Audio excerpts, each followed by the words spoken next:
உலகக்கோப்பை கிரிக்கெட் தொடருக்கான 15 பேர் கொண்ட இந்திய அணியை பிசிசிஐ அறிவித்துள்ளது.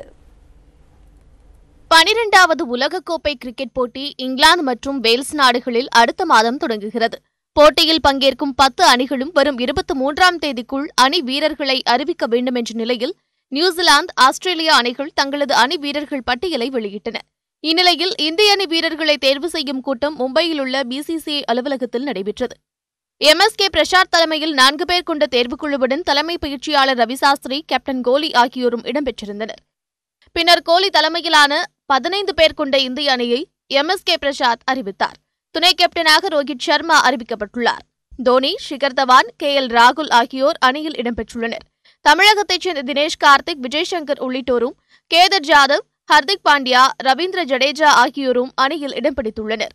மேலும் புவனேஸ்வர் குமார், ஜஸ்பிரீத் பும்ரா, முகமது ஷமி, குல்தீப் யாதவ், யுஸ்வேந்திர சாகல் ஆகியோர் உலகக்கோப்பைக்கான இந்திய அணியில் இடம் பிடித்துள்ளனர். தொடரின் போது தோனிக்கு ஓய்வு அளிக்கும் நிலை ஏற்பட்டால் மாற்று விக்கெட் கீப்பராக களமிறங்குவதில் தினேஷ் கார்த்திக், ரிஷப் பந்த் ஆகியோரிடையே கடும் போட்டி நிலவியது. இதையடுத்து தினேஷ் கார்த்திக் 15 பேர் கொண்ட அணியில் இடம் பிடித்தார்.